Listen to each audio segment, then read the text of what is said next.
नमस्कार। पैसे और दौलत के मनोविज्ञान के इस गहरे विश्लेषण में स्वागत है। आज हम उन छुपे हुए जालों की बात करेंगे जो लोगों को सच्ची आर्थिक आजादी पाने से रोकते हैं। एक ऐसा सिस्टम जिसमें इंसान अनजाने में ही फंसता चला जाता है। तो चलिए बिना किसी देरी के सीधे मुद्दे पर आते हैं। जरा सोचिए, हम सबके जीवन का एक बहुत बड़ा दर्द क्या है? वो हताशा जो तब महसूस होती है जब पैसा हाथों में तो आता है लेकिन न जाने कहाँ गायब हो जाता है। ऐसा लगता है जैसे हाथों से रेत फिसल रही हो। आखिर ये पैसा जाता कहाँ है?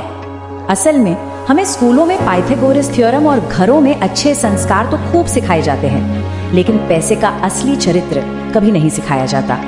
नतीजा एक बहुत ही आम दुविधा।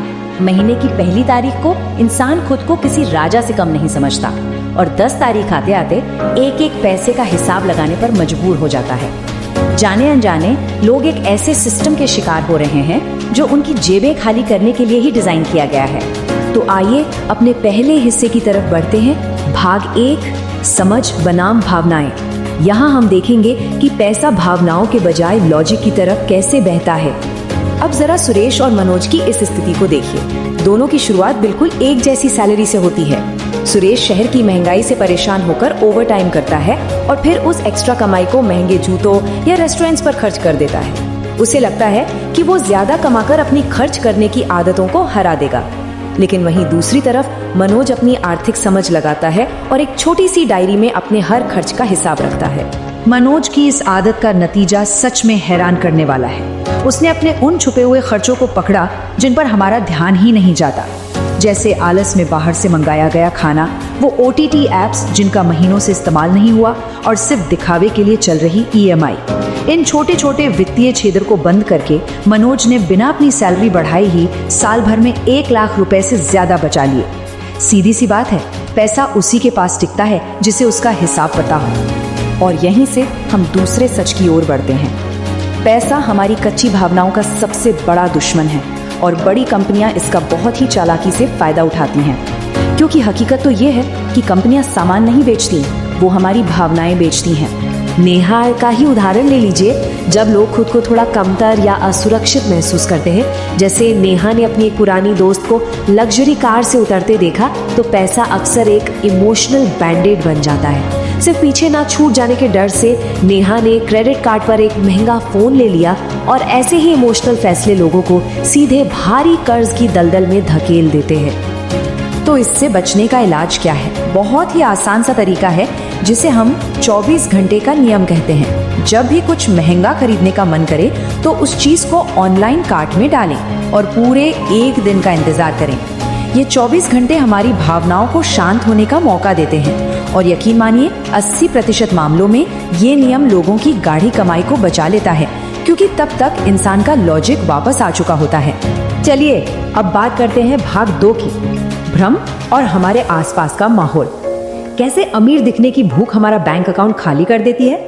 रमेश और कैलाश का ये अंतर देखिए, बहुत दिलचस्प है। रमेश की दुकान भले ही पुरानी है, लेकिन उसका सामान असली और ईमानदार है। वहीं कैलाश ने उधार लेकर अपनी दुकान को शीशे, तेज लाइटों और मखमली कुर्सियों से चमका दिया है। बिजनेस के नजरिए से देखें तो ग्राहकों को खींचने के लिए यह चमक दमक एक निवेश हो सकती है, लेकिन असली दिक्कत तब शुरू होती है जब लोग इस दिखावे को अपनी निजी जिंदगी में उतारने लगते हैं। अपनी काबिलियत को बढ़ाना एक असली निवेश है, लेकिन सिर्फ अमीर दिखने के लिए उन लोगों को इम्प्रेस करने की खातिर खर्च करना जिन्हें हम ठीक से जानते भी नहीं, सच में खुद को कुएं में धकेलने के बराबर है। ये एक ऐसा भ्रम है जो असली दौलत को कभी बनने ही नहीं देता। और हाँ, दौलत सिर्फ निर्जीव चीजों पर ही बर्बाद नहीं होती। गलत संगति रखने पर बहुत भारी टैक्स चुकाना पड़ता है। ऐसे दोस्त जो अरे यार सिर्फ एक बार बोलकर फालतू खर्च करवाते हैं, या वो रिश्तेदार जो सिर्फ जरूरत पड़ने पर सामने आते हैं, ये सब दीमक की तरह धीरे धीरे दौलत चूसते हैं। इसीलिए समझदार लोग अपना दायरा छोटा रखते हैं, लेकिन बेहद कीमती रखते हैं। आइए अब अपने तीसरे हिस्से की तरफ रुख करते हैं। भाग 3, पैसे को काम पर लगाना। जगदीश चाचा की ये कहानी एक बहुत बड़ा सबक है। उन्होंने बड़ी कंजूसी से जीवन जिया, फटे मोजे तक पहने और अपना सारा कैश बैंक के एक साधारण बचत खाते में ये सोचकर जमा कर दिया कि वो एकदम सुरक्षित है। लेकिन नतीजा क्या निकला? 10 साल बाद उस जमा किए गए पैसे की खरीदने की ताकत आधी रह गई। आधा पैसा हवा में गाया। और जानते हैं इसका मुजरिम कौन है? महंगाई। ये वो शांत राक्षस है जो लगभग 7% की दर से लगातार आगे बढ़ता है और बैंक की तिजोरी में सो रहे हमारे पैसे की जान धीरे धीरे खत्म कर देता है। यहीं पर गरीब और अमीर सोच का फर्क बिल्कुल साफ नजर आता है। एक डरी हुई गरीब सोच पैसे को तिजोरी में तब तक सुलाकर रखती है जब तक कि वो अपनी ताकत न खो दे। इसके बिल्कुल उलट एक अमीर सोच दौलत को सक्रिय रूप से काम पर लगाती है, निवेश करती है, ताकि वो पैसा बाहर जाकर और पैसा कमाकर ला सके। आज के दौर में सिर्फ एक नौकरी या एक ही इनकम के भरोसे बैठना, सच कहूं तो वित्तीय आत्महत्या करने जैसा है। इसके बजाय बिरजू की सर्वाइवल रणनीति को ही देख लीजिए। एक छोटी सी दुकान, थोड़ा सा निवेश, किराए की जगह और साथ में ऑनलाइन काम। आय के कई छोटे छोटे रास्ते बनाना एक ऐसा मजबूत सुरक्षा जाल तैयार करता है जो किसी एक रास्ते के बंद होने पर भी इंसान को कभी गिरने नहीं देता। और अब हम आते हैं हमारे आखिरी और शायद सबसे अहम हिस्से पर, भाग 4, दौलत की मानसिकता। हमारे बचपन की प्रोग्रामिंग कैसे हमारे आर्थिक भविष्य को तय करती है।